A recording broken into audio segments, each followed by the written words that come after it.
지금 서울 수도권에서는 지금 집 사면 안 돼. 기다리셔야 돼. 조정받을 때까지. 가격이 좀 싸다고 느낄 때까지 좀 기다렸다가 사셔야 돼요. 어쨌든 조정은 오긴 옵니다. 네, 조정을 오기 때문에 조금 기다렸다 사시는 게 중요한 거고, 제 생각에는 아마 연말쯤에는 빠르면 11월, 좀 늦으면 한 12월 정도 약세로 갈 가능성은 좀 있다고 봅니다. 그런데 작년만큼 이렇게 급격한 조정보다는 이제 완만한 조정, 약보합세 정도로 가는 게 맞지 않느냐. 매브랜 여러분 반갑습니다. 매일경제신문 부동산부 이석희 기자입니다. 지난주 금요일 한은이 기준금리를 0.25%포인트 인하를 했죠. 이번 금통위 결과를 두고 부동산 시장에 끼칠 영향 많은 분들께서 관심 갖고 계실 것 같은데요. 이번에도 시장 전문가이신 박원갑 KB국민은행 부동산 수석 전문위원 모시고 한번 얘기 나눠보겠습니다. 수석님 안녕하세요. 네, 안녕하십니까. 네.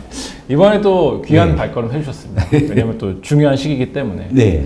본론으로 바로 들어가서 한국은행이 어쨌든 기준금리를 인하를 했습니다. 네. 사실 한은이 금통위 앞두고 대중들을 좀 아리송하게 했어요. 9월에 이제 금융안정 상황 보고서를 내면서 이런 얘기를 했죠. 금리 0.25% 내리면 서울 집값은 0.83% 오른다. 이제 이런 분석을 이제 내놨어요. 그리고 이창용 총재도 집값에 대한 우려를 꾸준히 드러냈는데, 그치만 이 보고서에 나온 대로 0.25%포인트를 인하를 했습니다. 네. 예상하신 결과인가요?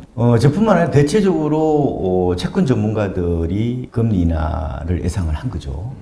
실제로 이제 한 달 전에 금융투자협회에서 채권 전문가 한 955명을 대상으로 설문조사를 했어요. 그랬더만 64%가 10월에 가서 금리를 낮출 것이다. 이렇게 예상을 했습니다. 근데 저는 시차의 문제라고 봤거든요. 어차피 지금 물가가 거의 뭐 1%대로 뚝 떨어져 있기 때문에 어떻게 보면 한국은행은 통화 관리를 하는 입장이잖아요. 그러면 당연히 이 경기가 위축이 돼 있으니까 금리를 낮춰서 어떻게 보면 활성화를 시켜야 되는 게 뭐 책무라고 보는 거죠. 그래서 설사 10월에 낮추지 않는다고 하더라도 11월이 이제 28일에 가서 이제 검토에 열리거든요. 12월은 없습니다. 그러니까 뭐 10월 아니면 1월에 금리를 낮추게 돼 있었다. 이미 뭐 예정된 수순이었다. 저는 이렇게도 보고 있는 겁니다. 예정된 수순이라고 이제 말씀을 해주셨어요. 근데 어쨌든 금리 인하가 부동산 시장에 끼칠 영향은 상당히 복잡 다단할 텐데, 네. 저희가 앞으로 이제 긴 이야기를 이어가겠지만 우선은 짧고 굵게 어떻게 되나요, 부동산 시장? 서울 수도권 아파트로 한정해 본다면은 이미 선반영돼 있다고 보시면 될 것 같아요. 왜 그러느냐? 주택담보대출 금리가 한때 2%까지 뚝 떨어졌죠. 그리고 일부 핵심 지역에서 또 고점을 갱신했다. 이거는 이제 금리가 앞으로 낮아질 것을 이미 이제 계산해서 뭐 금융기관이나 소비자들도 움직였다는 거예요. 그렇게 볼 수가 있는 것 같고, 오히려 최근에 보니까 금리를 인하할 전후회를 비교해 보니까 고정금리나 뭐 변동금리 같은 경우로 올랐어요, 금리가. 아무래도 은행이 이제 가상금리를 이제 올리다 보니까 실제 대출을 해가는 사람 입장에서는 오히려 뭐 한 2, 3개월 전보다 오히려 금리가 올라버린 상황에서, 특히 이제 기준금리 인하 하나만으로 시장을 재단하기는 좀 애매한 것 같아요. 너무 변수들이 많다는 거죠. 가령 이렇게 볼 수 있잖아요. 똑같이 비가 내려요. 그런데 이제 물이 거의 없는 사막 같은 데서 비가 내리면 어때요? 완전히 큰 단비가 되겠죠. 근데 4, 5일 전에 이미 비가 너무 많이 내려가지고 거의 홍수 수준이에요. 그러면은 기준금리라는 어떻게 보면은 단비가 내리더라도 그거는 단비가 아니라 별로 의미가 없는 거죠. 땅은 이미 다 젖었어요. 뭐 그렇게 보시면 될 것 같습니다. 비가 이미 많이 내린 상황이고, 그래서 이제 금리 인하라는 새로운 어떤 호재가 집값을 상승시킬 수 있는 힘 자체는 그렇게 지금 많은 상황은 아니다. 그렇죠. 기준금리 인하는 이론적으로 보면은 집값의 상승 요인이에요. 근데 이게 상승하는 거는 반드시 않을 수가 있어요. 그러니까 전체 변수 중에서 원 오브 댐이라는 거죠. 뭐 그렇게 인식을 하면 될 것 같고요. 그리고 최근에 이제 우리나라의 그 주택 시장을 잘 보면은 고정금리 비중이 엄청나게 높아졌어요. 그러니까 변동금리보다 고정금리가 많다는 것은 금리를 낮추더라도 이미 고정금리를 빌려간 사람들이 있잖아요. 이 사람들 입장에서는 그렇게 실감이 안 나죠. 실감이 나더라도 서너 달 뒤에만 효과가 나타날 수가 있는데 이 이제 통계를 보면요. 우리가 이제 8월 기준으로 주택담보대출 가운데 고정금리 비중이 잔액 기준으로 보면은 한 65.2% 정도가 됩니다. 이 통계조사가 이제 한국은행에서 하는데 이게 처음 시작된 게 2013년이에요. 이때만 하더라도 고정금리 비중이 21.3%였어요. 그때 그럼 대부분이 변동금리였다는 거잖아요. 근데 신규로 보면은 더 낮죠. 우리나라에 지금 주담대에 신규로 나갔을 때 고정금리 비중이 96%. 대부분이 고정금리로 빌린다는 건데 그래서 이제 금리가 변동을 하면은 종전에 이제 코픽스를 연동해서 빌리는 그죠? 변동금리보다는 훨씬 시장의 탄력성이 떨어지죠. 어쨌든 결국에는 기준금리 인하가 됐지만 영향은 적을 것이고 이제 최근에 시장에 가장 큰 영향을 끼쳤던 거는 사실 대출 규제였어요. 네, 맞습니다. 대출 규제가 상당한 영향을 끼쳤는데 어쨌든 금리 인하라는 상승 요인과 대출 규제라는 하락 요인 맞습니다. 이 둘이 싸우면 시속 게임. 그렇죠. 예, 예. 지금 상황에서는 어느 것의 영향력이 더 크다고 봐야 되는 거예요? 결론적으로 서울 수도권은 대출 규제가 좀 더 영향을 많이 받을 것 같고요. 왜? 집값이 비싸니까.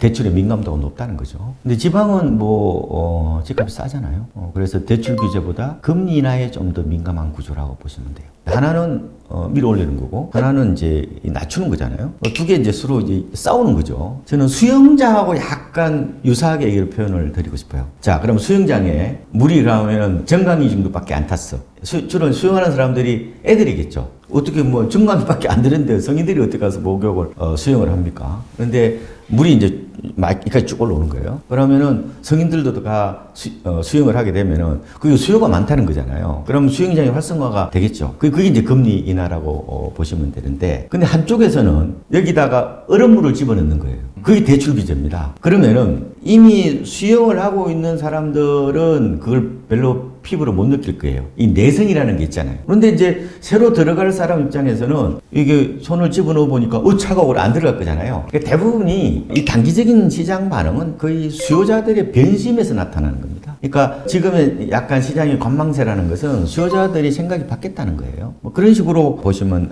될 것 같고, 그래서 지금 이제 시장의 관심이 뭐냐면은 작년 대잡이다. 어게인 2023년이다 이런 얘기를 많이 해요. 왜냐면은 거의 시장이 비슷하게 지금 움직이고 있단 말이에요. 작년을 보면은 올해하고 비슷한 게 대출 규제가 거의 비슷해요. 작년 9월에 특례 보금자리 그런 일반형 판매가 중단됐고 50년 만기 모기지 판매도 중단됐죠. 딱 1년 지난 9월에 결국 2단계 스트레스 DSR이 이제 도입이 됐죠. 그 얘기 무슨 얘기냐? 대출 규제라는 것은요, 얼음물을 집어넣는다고 말씀을 드렸는데 어떻게 보면 시장의 유동성을 줄이는 거예요. 돈줄을 어떤 재는 어떤 그런 효과가 있다고 이제 볼 수가 있는데, 작년의 사례를 보면요, 작년에 거래량 피크가 8월이었죠. 올해는 7월이에요. 그리고 작년에 집값이 사실상 9월에 정점을 찍고 10월부터 11월, 12월 3개월 동안에 이게 급격한 조정을 받았잖아요. 그러면은 작년처럼 그러면 우리가 4분기 가서 급격한 조정을 받을 거냐라고 볼 수도 있는데, 저는 일단은 그렇게 되기는 어렵다고 보는 게 두 가지 팩트입니다. 첫 번째 다른 이유 중에 하나가 한국은행에서 발표하는 소비자 동향 조사가 있잖아요. 거기에 주택 가격 전망 CSI가 있는데 1년 뒤에 집값이 오를 거냐 말 거냐 하는 어떤 기준치, 그렇게 볼 수도 있는데, 어쨌든 소비자들이 생각하기에는 1년 뒤에 오른다고 생각하는 사람이 좀 많다는 거예요. 그래서 이 기준치가 100인데 작년에는 이게 110이었고 올해는 119예요. 올해가 훨씬 더 기대가 높고. 예. 그래서 이게 3년 만에 거의 가장 높은 수준이란 말이에요. 그러면은 이게 기대치가 이렇게 올랐다가 바로 마이너스로 확 빠지지는 않을 거잖아요. 이게 평화라라고 그래가지고 이 서서히 어떤 완화되는 혹은 둔화되는 어떤 그런 모습이 나타날 수 있다. 그 다음에 두 번째로는 작년 10월은 미국 채권 시장에서 약간 발작이 일어났습니다. 10년물 국채 금리가 장중 5%를 돌파했어요. 근데 지금은 그게 아니잖아요. 그때 당 채권 시장이 엄청나게 불안했다면은 지금은 오히려 금리 인하 국민이잖아요. 미국이 9월 달에 0.5%포인트 낮추고 한국은행도 10월에 가서 금리를 낮췄다는 것은 이거는 뭐냐? 대출 규제와는 달리 시장에 돈을 공급한다는 그런 의미를 갖고 있다는 거죠. 그래서 제 생각에는 아마 연말쯤에는 빠르면 11월, 좀 늦으면 한 12월 정도 약세로 갈 가능성은 좀 있다고 봅니다. 그런데 작년만큼 이렇게 급격한 조정보다는 이제 완만한 조정, 약 보합세 정도로 가는 게 맞지 않느냐. 근데 이제 작년과 올해를 이제 비교를 해줬어요. 서울 수도권 시장을 가지고. 작년에 있었던 대출 규제, 방금 말씀드렸던 이제 특례보금자리론 일반형의 폐지, 그리고 50년 주담대 만기가 없어진 것. 근데 그것과 올해 나온 대출 규제는 강도가 좀 다른 것 같은데, 올해는 사실 훨씬 더 저는 강력하다고 보고 있거든요. 그럼에도 불구하고 올해는 지난해보다는 조정이 덜 할 거라고 보시나요? 규제의 강도가 좀 다른 것 같은데. 저는 그렇게 보지는 않고요. 어떤 정보를 받아들이는 그 수용자들의 태도에 따라서 같은 팩트라도 민감도가 좀 다를 수 있어요. 그러니까 가장 중요한 것은 소비자들이 기대 심리거든요. 그래서 기대 심리가 지금 9월이잖아요. 얼마 안 됐잖아요. 9월에 이 119라는 것은 굉장히 높은 거란 말이에요. 지금 이제 시점을 어디다 놓고 얘기하는 건지는 좀 달리 또 얘기를 해야 되지만 저는 올 연말까지만 한정해 놓고 봤을 때 그렇다는 거예요. 대출 규제는 작년보다 분명히 강하다고 느낀다고 봐요. 그런데 채권 시장 안정이 돼 있다는 건 작년과 다르다고 그랬죠. 두 번째로는 작년에는 공급 불안이라는 이슈가 없었어요. 지금 공급 불안이 수요자들 사이에서 어젠다가 있잖아요. 그러니까 작년에는 수요 불안이었고 지금은 공급 불안이에요. 이런 상황에서 과연 시장이 급격한 조정을 받을 거냐, 이 부분은 좀 두고 봐야 되는데, 어쨌든 오늘 촬영은 연말까지만 저는 말씀을 드리는 거니까 그렇게 심한